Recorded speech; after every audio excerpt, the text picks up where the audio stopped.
Hi, everyone, and welcome to my interview with Chiara Mezzalama, the Italian author of The Garden of Inside Outside. This book was illustrated by Régis Lejean and translated into English by Sarah Ardizoni. It was published by us, Book Island, and co-funded by Creative Europe. Hi, Chiara. Hello. And thank you for joining us from Paris, which is where you live now. Your book, The Garden of Inside Outside, is a true story. It's your story from your childhood, which makes it incredibly poignant and fascinating. When I first read it, I was left with so many questions, and I'm so glad I can finally ask you about those years in your childhood. Your father was an ambassador. He was one of Italy's ambassadors, and in 1980, he was sent to Iran, which was one of the most dangerous countries in the world at the time.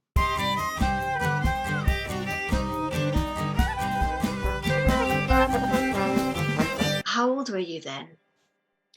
Well, I was 8 years old at the time, and he stayed there for 3 years.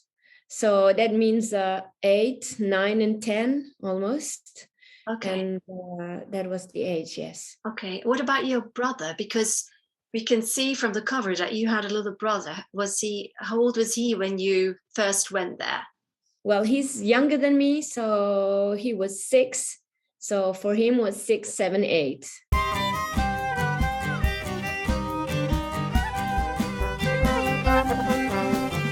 And what did your father's job involve exactly? What does an ambassador do?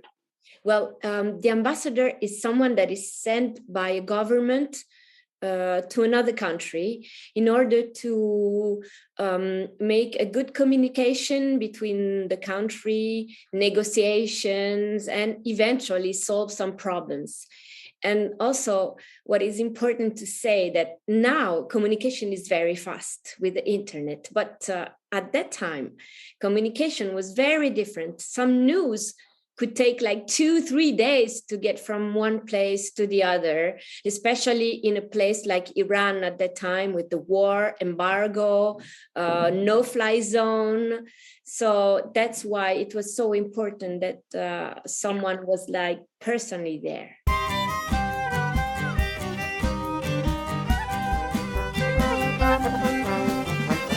What was it like to be the daughter of an ambassador? Well, there is a good part and a bad part. The good part is that you can travel around many countries and learn a lot of things. And the embassy are always very beautiful places with the palace, gardens, and kind of very nice place to stay. But the bad part is as you move every 3-4 years, that means that you have to leave friends, you have to leave school, that you have to be in another language. So that could be sometimes a bit difficult. About 5 years ago, you decided to write a story about those years.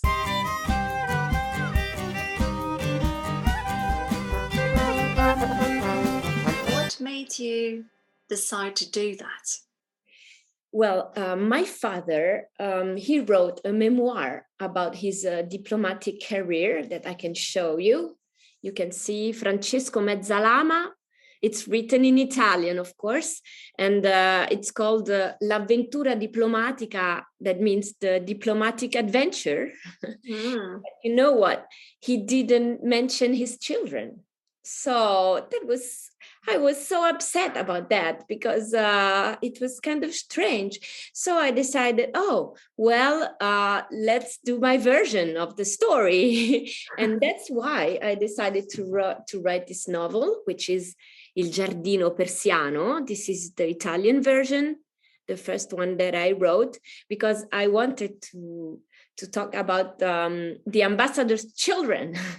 Yes, so that the title is in English, the Persian Garden. Right? Yeah, exactly. I've got the French edition here, which you kindly sent, and that's how I also read about it in French. I don't speak Italian.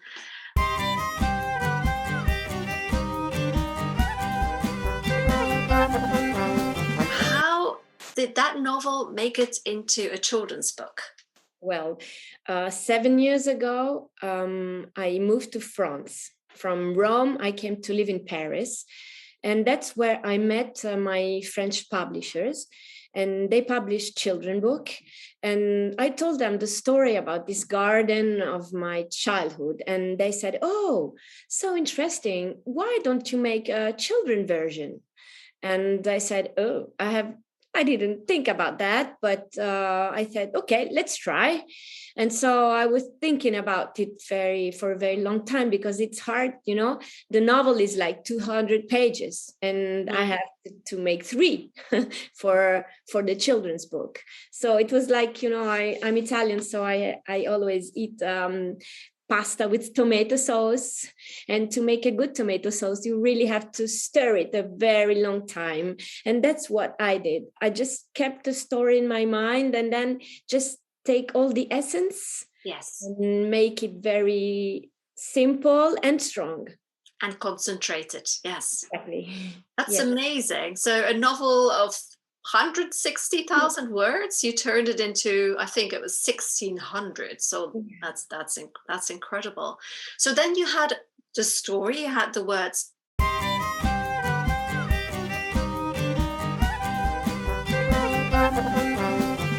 Where did you find the illustrator?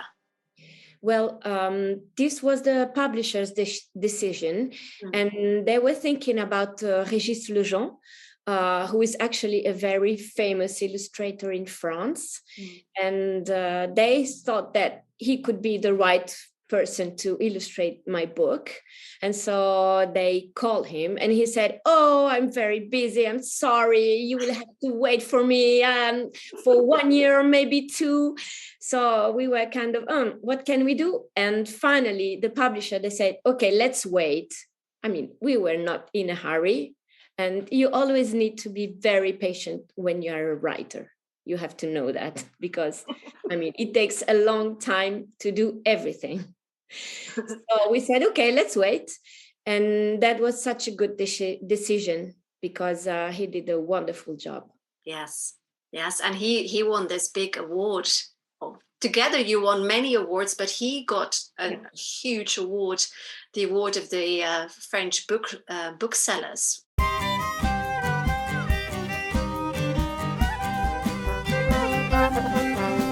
Did you meet him? Because I know that authors do not always meet the illustrator who works on their book. Yeah, in that case, it was kind of important to meet, because it's based on a true story. So I really had to explain him things. So I told him about how it was in Iran at that time. And I also showed him some pictures about my family, about the palace, so that he could really understand what it was about to be in that kind of situation at that time. I'd love to see those pictures. Can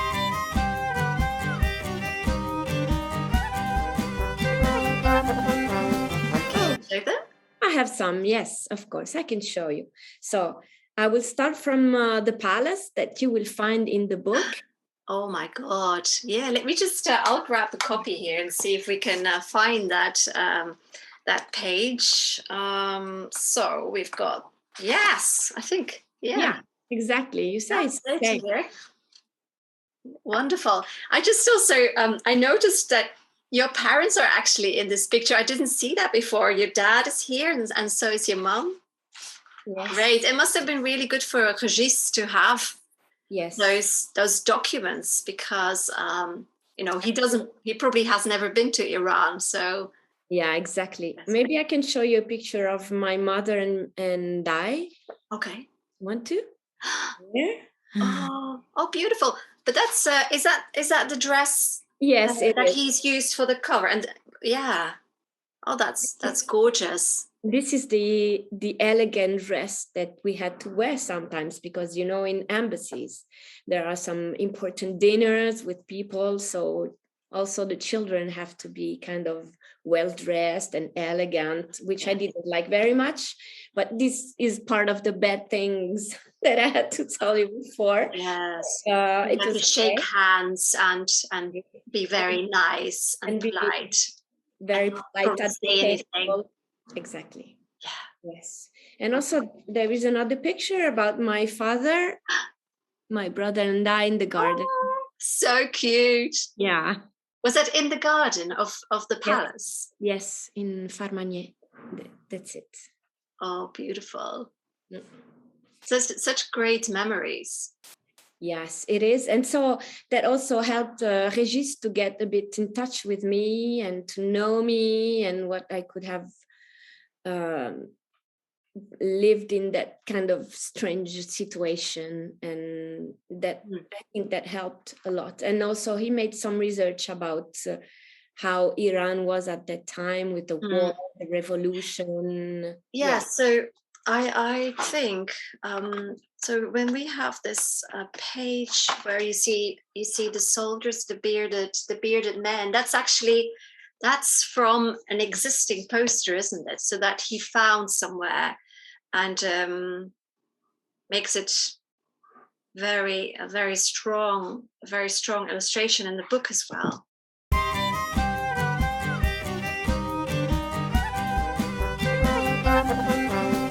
Tell me more about the life at the palace. You were living a quite secluded life. It was safe, and you had that big wall around the garden. What was it like to be there just with your parents and your brother? Well, there is something in the Persian culture about gardens. So there is the palace, but the garden was the most important part of the story. And so the garden was huge and it was abandoned. So it was kind of a savage place. So it was really good to have adventures there, because my brother and I, we could really go very far from the palace and be completely on our own with trees and plants and animals, birds, and there was some water, small rivers and everything. So on one hand, it was really the best place to be, like freedom, kind of a bit of mystery, because in the park there was a stable for camels, there was a Turkish bath, but everything was kind of ruined. So it was really a very, very special place, and that was great. But of course, on the other hand, it was like we were prisoned inside because we couldn't go out. It was too dangerous. And we could feel that something outside was going wrong about what was going, the war and everything. So we had this very strange sensation between having this amazing kind of play park where adventure park. Exactly, just for us, the two of us, and also to be anyway in a dangerous situation. And this was the experience that I lived at that time. Yes. Was it lonely? Because your friends were back in Italy, and it was just you and your brother there. Yes. Was it boring, lonely? It was kind of lonely, and it was very boring. Yes, because we didn't have any TV, telephone, nothing. Yeah, and also you only took a few things. Yes. There was no internet. No Netflix. No mobile phones. So no, there was nothing. So we had the garden, we had the dog, and we had each other. So my brother and I, we spent a lot of time playing together. What happened at night? Well, sometimes there were the alarms for bombing. Yeah, so air raids. Yes, we could hear that. And that was kind of scary because you didn't feel safe. Otherwise, it was very silent, because as it was in a big garden, there were only the sound of the garden that was like birds or night birds, So it was, and inside the house, there was a fountain, because this is about Persian architecture.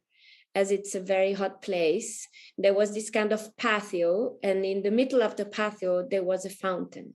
And that was a very nice noise that I remember. The sound of the water was something that was really always there at night with us. And that was our favorite place in the house. And that was the place where we used to play inside the house, my brother and I. Sounds amazing. Now, let me ask you something about the boy you met, your friend, Massoud.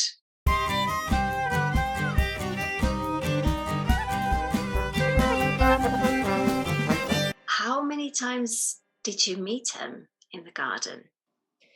Well, actually, I don't really remember. It was something that happened very long time ago. But what was important, it's that it was so surprising for us to discover that someone could get inside and just cross the wall, and that it was a little boy like us, because we felt very separated from the rest of the town and what was happening outside, and we were very curious about it, and so the fact that someone, and then a little boy, could just get in, it was like if everything that was out was coming. Everyone could basically jump, because if a little boy could do that, and adults could do it too, Soldiers could come. It must have been a very scary feeling.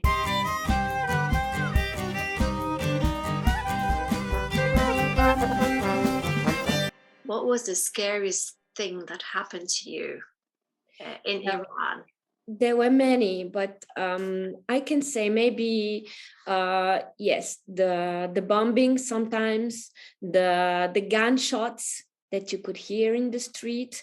And also there were this huge demonstration of people in the street, so many people, all black dressed, the women, and that was kind of impressive, and there was a lot of police and of soldiers everywhere, especially at the airport. I remember this is a very hard experience we had. Every time that we got to the airport, they were checking all the luggage, so opening everything, and the people, they had guns, they had boots, beards, and there was this the picture of the Imam Khomeini that you can see on the cover of the book. The leader of the country. Yes, it was everywhere, and he looks quite scary because he's an old man. He was like not smiling at all, with this, how you call the turbante? Yeah, turband. I don't know in English. Sorry. Turbant. Turbant. Yeah. So that was really, really scaring for us. Yes, I can imagine. I can. But when you went into the city, which you probably didn't do very often, did you walk, or did you take a bus? How did you go there? We weren't allowed to do that. So we could only go with the car of the embassy, which was a blinded car. We had a chauffeur, a driver. Yeah, with the car had a siren in case you had some problems, just to escape from oh my God, dam or something, and with a little Italian flag on the front. I mean, it's you have special immunity when you are in a diplomat. So, but we could only move with the car. So, I mean. And sometimes this was very rare, but we did it going to the market, which is in Iran, it's called the bazaar. And it's a big market where you can buy clothes and food.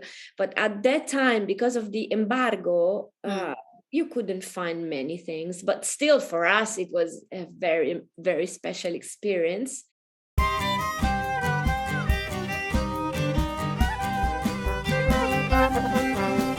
What I was wondering as well is whether your parents ever found out about Massoud. No, of course not. That was a secret, as I say. Oh, really? So your brother never told your mom? No. Oh, I thought he would have. No, we kept it secret. So they found out when you wrote your novel.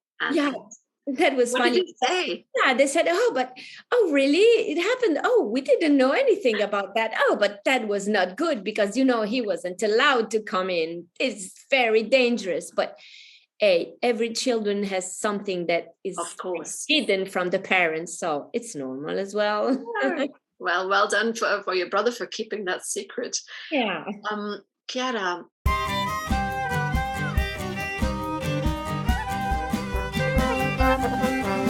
you've written quite a few books now. Have you always wanted to be an author? Yes, I think that it came from that experience of being in that garden and and that it was so boring. And when you get bored, you really have to think something in your mind because it has to happen in your mind because you don't have any other distraction. And so I started write a story about an adventure novel at that time, and that was the first thing that I used that I wrote. So it's a very simple story, but I think that it came from that time. Okay. Do you still have that manuscript? Do Yes, you still have that story? It was on a paper of the press agency because you couldn't find paper in Iran at that time. So I was just writing on the back of this kind of telefax, and it was a pink paper. And so I still have it. It's like a big manuscript, a big roll. And I keep this like... Oh, you should really keep it. Maybe you'll publish it one day. Your book has won 7 awards in France, and because of that you've been able to travel to every corner of the country, and you've met, I think, thousands of children.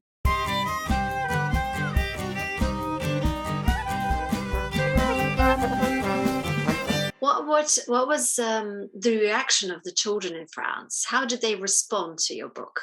Yeah. I love doing that. I love meeting children in the schools because you learned so much.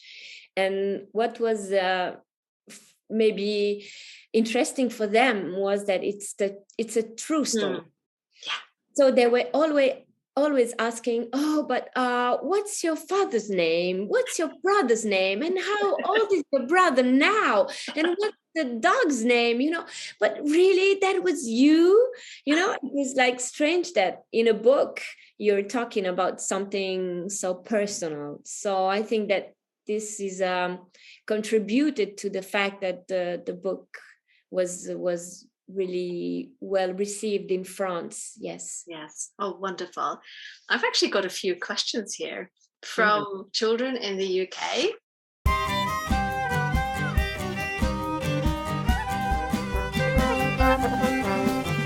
We have submitted your book to a picture book award run by a primary school. This is quite extraordinary. The school is called Cogan Primary School. It's based in Wales. And all the children in the school read the books that have been submitted, and they are the judges. So they've read your book, and some of the children were dying to ask you their questions. So I've got a few here. Let me just see. I'd like to start with Albie.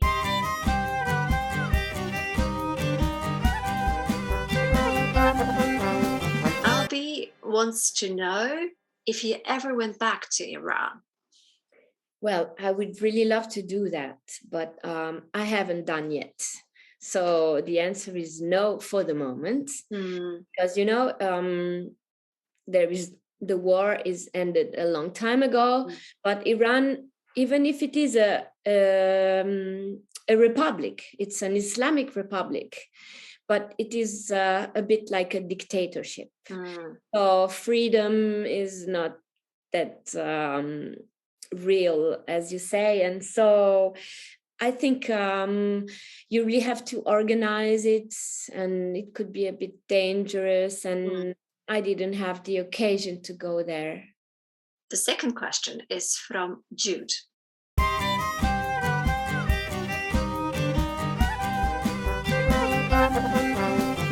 What would you say to Massoud if you ever met him again? Well, first of all, I would ask him if he could remember me. If I remember him. And probably yes. And then I would ask if he still lives in Iran, if he quit Iran, because many Iranian people they went away because of this political situation. So actually, I would have a lot of questions for him.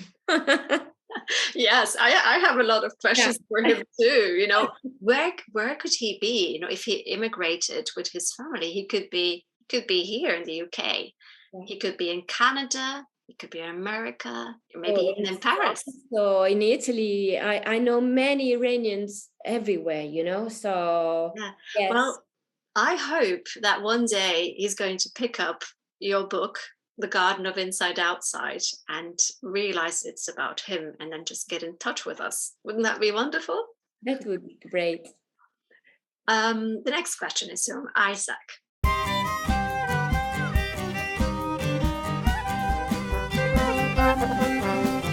What was the name of the dog? Yeah, the dog is. There we go. His name is called Moretto because that means in Italian it means little brown. So maybe brownie. Oh, he was very cute. Was he? See him? I have a picture. Do you have a picture? Yeah, I have. Look at that. Here is Moretto. Is that a tekel? Yes. Was it an Iranian dog? Yes. A local dog. So he stayed there when we moved away. So that was very, very hard for my brother because he had such a good relationship with the dog. And so when we went back to Italy, he was so sad about leaving Moretto there, but we couldn't bring it with us. Oh, this is an interesting question from Amelia and Samuel.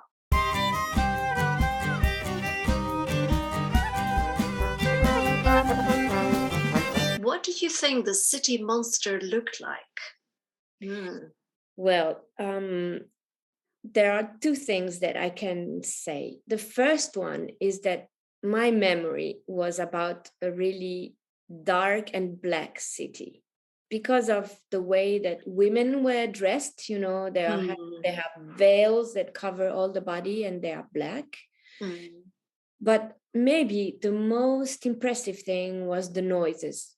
As I told you before, like gunshots, people shouting in the street.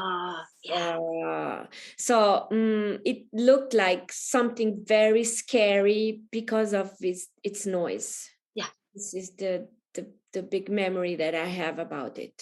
I can imagine that it was really frightening for children and also for adults. I don't think I would have liked that very much. And you know that my brother, for example, he's still afraid of fireworks. I think because of that, because of this noise of this city. Yes, it's like a trauma. Yeah, childhood trauma. Yeah. Can you imagine what it's like for refugee children who've left their countries and all those memories, scary memories? Yeah. Okay. I've got two more questions. Freya asks,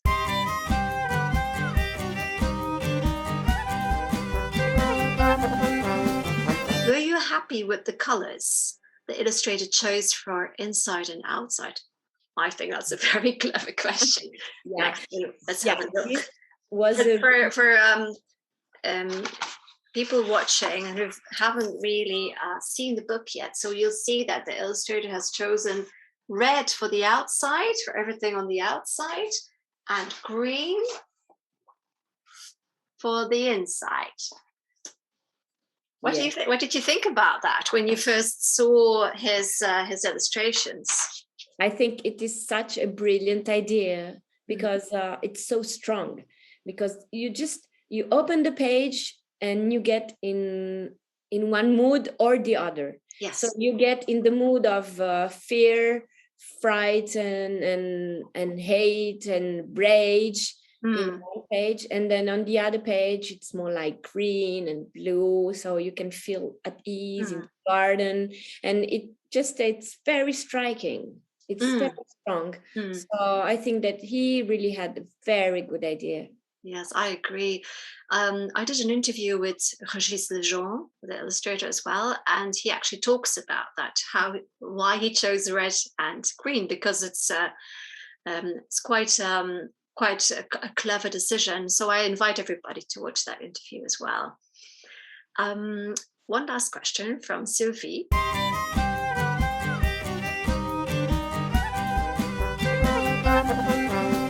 Who wants to know what your favorite flower was in the garden? Yeah.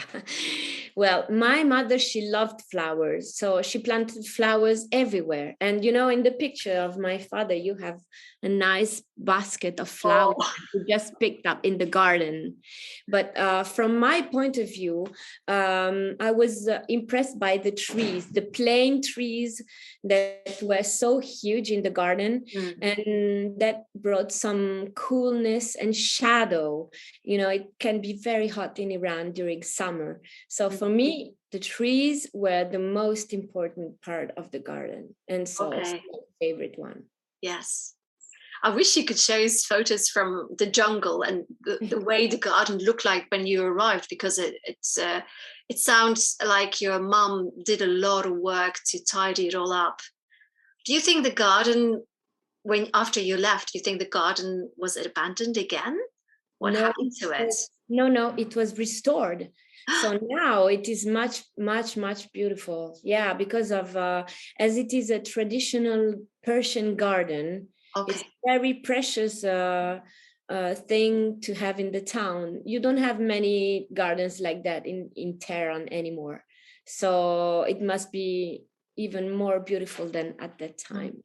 Is it open to the Iranian people, or is it just for the visitors of the embassy? Yeah, it is still an embassy, so you cannot go there. But what I know is that it's sometimes used for shooting films, for example. Because of it's a special place. And my gosh, imagine if someone made a movie of this book. I can see it. I can really see it. That would be great. But Grit, I had a message from an Iranian guy that lives in Sweden, and he read the picture book and he contacted me to ask if I was okay for making a movie about it. So let's see, making a movie, it's very difficult. You have to find the money and be very, very patient. Okay, again. But you're good at that. Yes, and he's trying. So maybe one day that could be possible. Yeah. Oh, please keep us posted about that. Of course, I will do that. Chiara, there are so many more questions I would like to ask you, but I think we're running out of time. I'd like to thank you and also the children from Cogan Primary for their questions. I just wanted to say, if anyone watching the video today has more questions for Chiara, then please get in touch with us. Email info@bookireland.co.uk and we will try to answer your questions. Thank you very much for watching. And remember, we have other videos as well, other interviews. So thank you. Thank you. Thank you. It was such a pleasure to be with you. Bye-bye. Thank you. Bye.